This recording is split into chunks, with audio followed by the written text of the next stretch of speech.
Mansa Musa was never supposed to be king because his brother, the rightful king, sailed into Atlantic with 2,000 ships and vanished. No wreckage, no survivor, no trace. His name was Abubakar II, the African king who may have reached America 181 years before Columbus. This is his story, and the reason you've never heard of it. The year 1300, in West Africa, an empire is rising. Its name is Mali, and Mali was rich. Not just rich, the wealthiest place on earth. More gold than Europe, more than Asia, more than any kingdom ever known. The ruler of Mali held the title Mansa Emperor, and in 1300, the Mansa was a man named Abubakar II.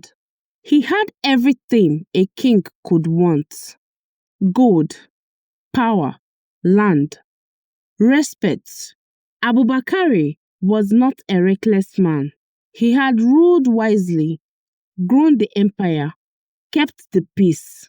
His courts respected him. His people thrived under him. But every night, the same vision haunted him. He saw the horizon, the line where ocean meets the sky, and beyond it, something.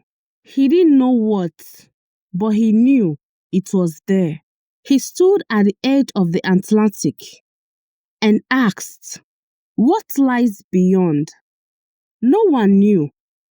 Ships that went too far never came back. Most believed the ocean had no end, but Abubakar didn't believe that. He thought there was something: land, people, and he wanted to find it. In 1310, Abubakar gave an order.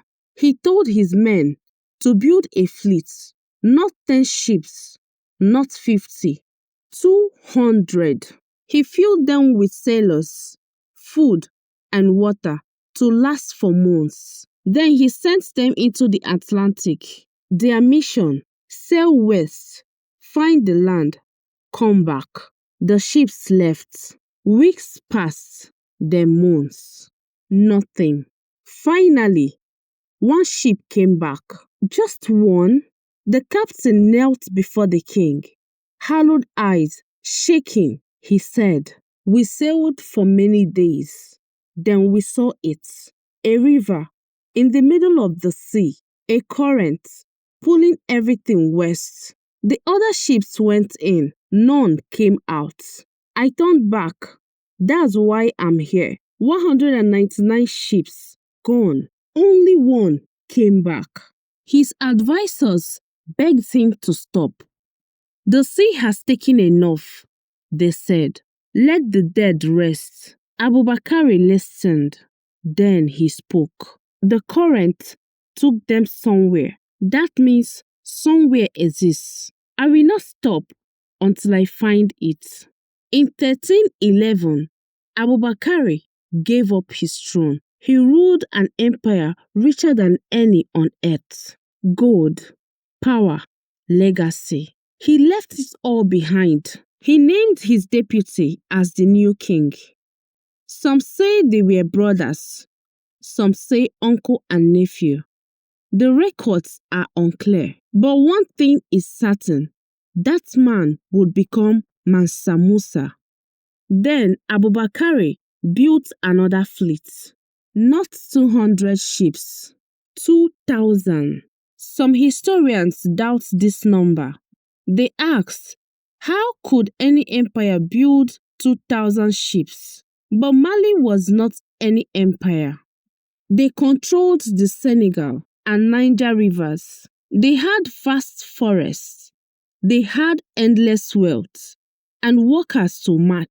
The number may be too high, or maybe the exact. What is certain: this was the largest fleet Africa had ever seen. He filled them with sailors, soldiers, craftsmen, men and women, seeds, animals, tools. This was not a voyage of discovery. This was colonization. He planned to build an empire wherever he landed. The day came. 2,000 ships lined the coast, the largest fleet Africa had ever seen. The people of Mali gathered to watch. Some cheered, some wept. Many wondered if their king had gone mad. Abubakar stood at the bow of the lead ship. He looked back at his homeland, the empire he had built, the throne he had walked away from.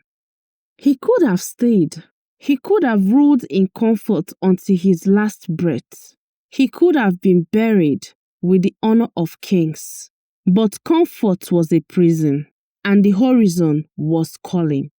Then he turned to face the sea. The drums sounded, the sail caught the wind.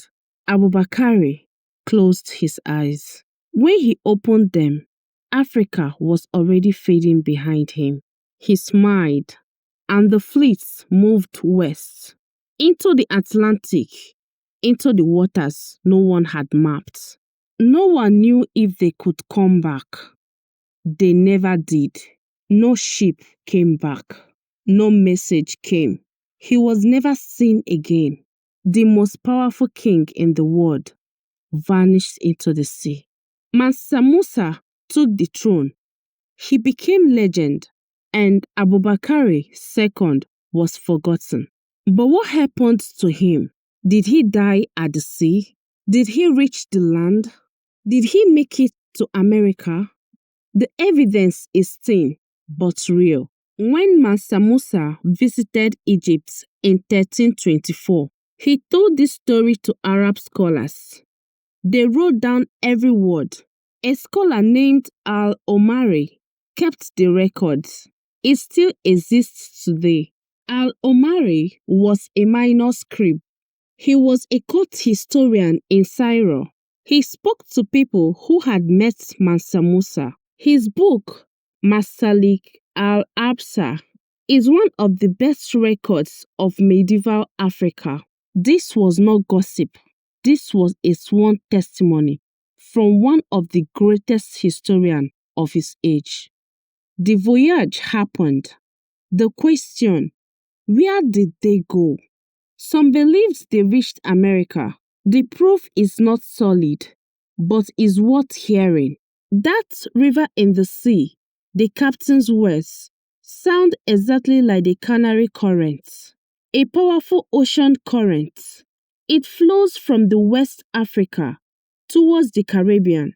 Get caught in it, and the sea carries you west. When Europeans reached America, they found strange things. African plants already growing there, giant stone head with features of African link, old stories from the native people about visitors from the East. Is this proof? No, historians still argue about all of it. Skeptics says there is no hard evidence. No Malian objects have been found in the Americas. No African DNA in ancient African bones. No stone heads. The stone heads, most scholars now say, were made by native people. The sea does not give up its secrets. 2,000 ships could have sunk without a trace, but no proof they died. Think about it. The entire fleet left Africa. They sailed into a current that flowed towards America. Not one ship ever came home. Maybe they drowned, or maybe they landed somewhere and simply never came back. But here is the bigger question. Every child learns that Columbus discovered America in 1492. But how do you discover a place where people already live? And if an African king sailed west in 1311 with a written proof to prove it, why has no one ever told you? Abubakar's voyage was written down. Arab scholars kept the record. European sailors read those same books. But Abubakar didn't come back with gold. He didn't conquer anyone. He didn't tell his own story. So history forgot him. For hundreds of years, African history was written by outsiders. Explorers who came to conquer, scholars who ignored what they couldn't understand, empires that erased what they couldn't control. But Abubakari's story survived, kept alive in Arab books, passed down in spoken traditions, waiting to be remembered. He was not a footnote. He was a king who dared to ask what lay beyond, who gave up everything to find the answer. And whether he made it or not, he sailed. That alone is worth remembering. 2,000 ships sailed west in 1311. A king gave up his throne to lead them. We don't know where they landed. We don't know if they lived. We don't know what they found. But we know they left. And if they landed, it was 181 years before Columbus. So ask yourself, why did your teacher never tell you this?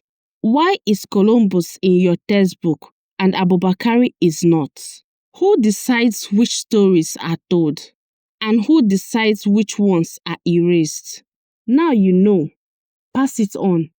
What do you think happened? Tell me in the comments. Subscribe to Antera Studios. History is being rewritten, and now you are part of it.